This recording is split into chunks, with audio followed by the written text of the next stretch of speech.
सत साहिब जी चैनल को सब्सक्राइब करें, बेल आइकन दबाएं। वीडियो अच्छी लगे तो लाइक करें और शेयर भी करें। सत साहिब। एक समय एक रानी थी, भक्त संत रविदास जी की शिष्या होगी वो। अब जब तक वो संत रविदास जी कबीर परमात्मा के सर में नहीं आया था, यानी वो रहते थे साथ ही साथ वो, लेकिन परमात्मा ने भी उनको शरण में लिया नहीं था, क्योंकि रामानंद जी से उनको दीक्षा दिलाई थी। एक ब्राह्मण था और वो रविदास जी के पास गया और कहने लगा, रविदास जी चल गंगा में नहा के आते हैं। तो रविदास जी कहने लगे, भाई, क्योंकि रामानंद जी को परमात्मा कबीर जी ने ये ज्ञान दे दिया था, तो रामानंद जी ने रविदास जी को वो ज्ञान जचा रखा था।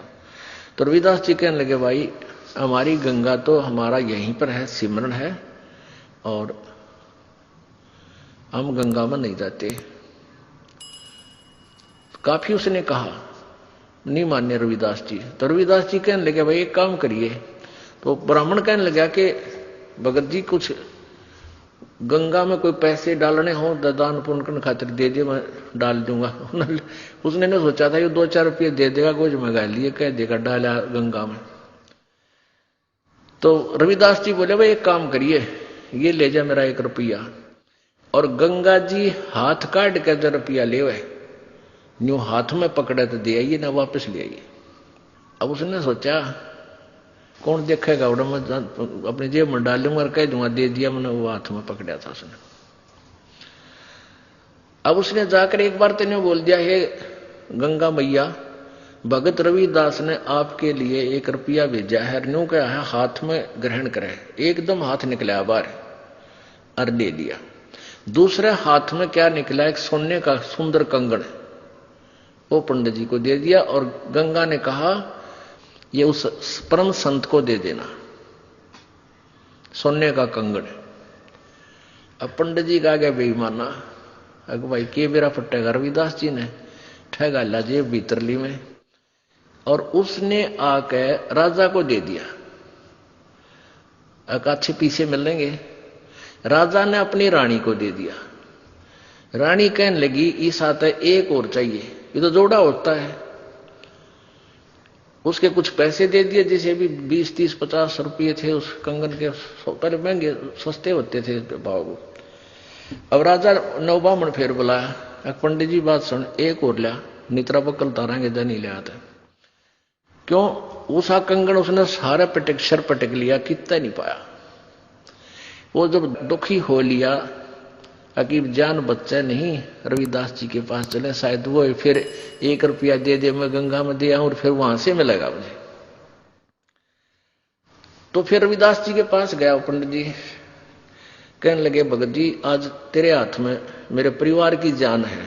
राजा ने जब वो 1-2 बार नकारा कर दिया, जी और तो ना पाता, ने बोला रानी का आदेश है, या तो लिया, नहीं तेरे पूरे परिवार ने कोल्लू में पीड़ांगे। पहले ऐसे जुबान पर कानून होता था राजाओं का। अब वो घना डर गया, फिर आखिर में आया रविदास जी के चरणों में पड़ गया, रोए पड़ा। रविदास जी कहने लगे, क्या हो गया, क्या हो गया ऋषि जी, क्या बात है, क्यों रो रहे हो? नो बोला, जी जान बचा दो, आज आपके हाथ में मेरे परिवार का जीवन है। रविदास जी बोले, भाई कहानी बता क्या है? नो बोला, जी आपने जो वो रुपया दिया था वो मेरी जान का झाड़ हो गया। रविदास जी बोले, भाई कारण बता, मेरा रुपये का कह रहा है, पहले तू ये बता, वो रुपया मैया ने लिया कि नहीं तेरी ने बोला, जी मैया ने लिया, एक हाथ से रुपया पकड़ लिया, दूसरे हाथ से कंगन दे दिया सोने का। मेरे को आ गया लालच, मैंने दे दिया राजा को, उसने मेरे 150 रुपये दे दिए उसके, यानी उसमें 100 रुपये तो आजकल लाख रुपये के बराबर थे। अब उसने रानी को दे दिया, रानी ने जिद कर दी कि एक और चाहिए, तो जोड़ा होया करे। अब वो दूसरा मैं सारा सर पटक लिया, मुझे मिल नहीं रहा, राजा का आदेश से जो दूसरा नहीं लेकर आया था, मेरे पूरे परिवार को खत्म करेगा।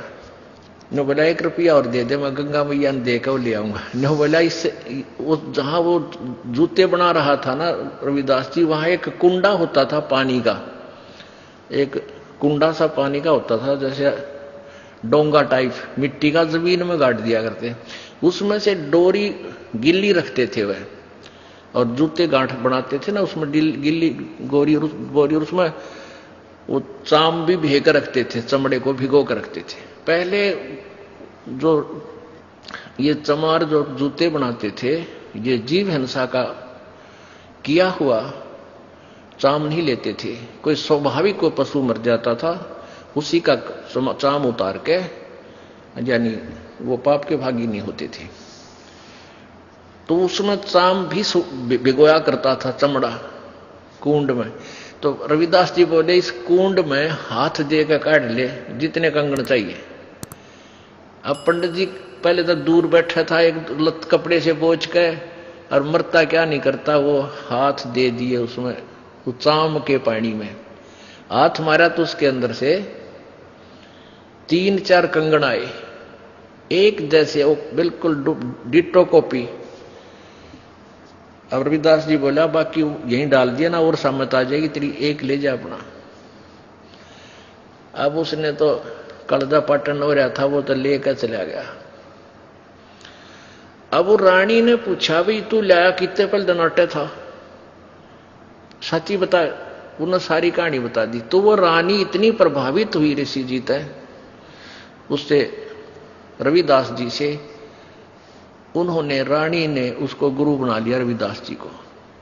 और एक दिन फिर धर्म भंडारा किया, एक भोज देना चाहा उसने, कोई लड़के की पार्टी पूर्टी करके जन्मदिन वगैरह का। उसमें 700 तो ब्राह्मण आ रहे, ब्राह्मण पंडित जी, और उधर से गुरु जी को भी आमंत्रित करना जरूरी था कि गुरु के बिना कोई अनुष्ठान नहीं करना चाहिए। रविदास जी को बुला रखा। रविदास जी को रानी ने आदर सत्कार से अलग से एक सुंदर आसन बिछाकर उसको ऊपर विराजमान कर रखे। उधर से ब्राह्मणों को न्योता दे दिया। सामने ब्राह्मण 700 ब्राह्मण आके और पंक्ति बनाकर भोजन के लिए पोजीशन पकड़ गए, और उधर से भोजन परोस दिया। सामने भोजन परोस दिया। जब तक भोजन नहीं आता ना, इतने नीत रहा, केला होंगे, जलेबी आओगी, लड्डू आओगी, वो ध्यान नहीं रहता कौन कित बैठा है। जब पूरी थाली भर ली, जब देखा उन्हें इधर उधर करके, उन्हें देखा रहा यो चमार बैठा है यहां पर। सारे खड़े हो गए, नो बोले रानी तने हमारी बेइज्जती कर दी है, हम भोजन नहीं करेंगे। अब ये चमार यहां बैठा रखा है, तने तो हमारा दीन भ्रष्ट कर दिया, हम ब्राह्मण हैं। अब रानी कहने लगी ब्राह्मणों रोटी खानी है तो खा लो ना, मेरे गुरुजी तो यहीं बैठेंगे, ये नहीं उठेंगे यहां से। अब रविदास जी कहने लगे रानी बात सुन बेटी, आय अतिथि का अनादर नहीं करते, पाप लग गया करे। रविदास जी खड़े हो गए और कहने लगे विप्रो, मैं अपनी औकात भूल गया था, मेरा स्थान तो आपके जूतों में है, मैं वहां बैठता हूं जाके, आप भोजन पाओ, रुष्ट ना हो, इस बच्ची को दोष लग जाएगा। अब रानी मना करती है और गुरुजी के रविदास जी कहने लगे बेटी गुरु का आदेश पालन होता है, आप मत बोलो। और वहां जाकर बैठ गए जहां उन्हें जूते निकाल रखे थे। रविदास जी वहां बैठ गए, अपना भोजन कर रहे हैं। अब वो पंडे लागे छक्कन पे रोटी फटाफट। अब प्रत्येक पंडित के साथ में एक रविदास भोजन खा रहा है। 700 पंडित और 700 रविदास जी रूप बन गए और उनके साथ में रोटी खावा है। वो सामने वाला पंडित कहता है अरे तेरे साथ ये चमार रोटी खा रहा है। रविदास कहता तेरे साथ भी तो खा रहा है। वो कहता तेरे साथ भी तो खा रहा है। अब सारे कूद कूद पड़े। रविदास जी कहते हैं ए ब्राह्मणों, मेरी और इंसल्ट मत करो, मैं तो देखो यहां बैठा हूं, मुझे बदनाम मत करो। वहां देखा सचमुच वहां भी बैठा, 700 रूप में उनके साथ खड़े। तब रविदास जी खड़े हुए ने बोले पेट भरो, तुमने ना तो भगवान का बेरा, तुम तो पेट भरने की का ठेका ले रहे हो। कहने लगे तुम इस जनेऊ से मोटे मोटे टांग रखे नो, तो परमात्मा रविदास जी बोले जनेवात मुक्ति ना हो भाई, भक्ति से मोक्ष होगा। और तुम जनेऊ चाहते हो, कहते अपना एक हथियार गेल ले रहे थे चाम छोलन का, इतनी लंबी खुरपी सी वैग रहे। वो कहते हैं वो तो एक लीला थी, कौन सी खाल पाड़े थे, एकदम न्यू करके दिखा दिया। न्यू बोले देखो मेरे अंदर सोने का जनेऊ है भाई, तुम तो इस सूत का बोझ मरो। तब कहते हैं 2 घंटे तक प्रवचन किए उस पर संत ने। वो 700 के 700 पंडितों ने वो जनेऊ काट कर फेंक दिए, रविदास जी के चरणों में शीश समर्पण कर दिया, नाम ले लिया। गरीबदास जी ने लिखा है 1.25 मन सूत होया था उनके गला में का, 1.25 मन सूत, और उनने उन 700 पंडितों का उद्धार कर दिया। तो यहां क्या बता रहे हैं, वही बता रही है ये विष्णु पुराण कि यदि एक सत साधक के सामने 1000 ये पेट भर श्राद्ध खानिए भी बैठे हो, उनका भी उद्धार और श्राद्ध यजमान का भी यानी भगत का भी।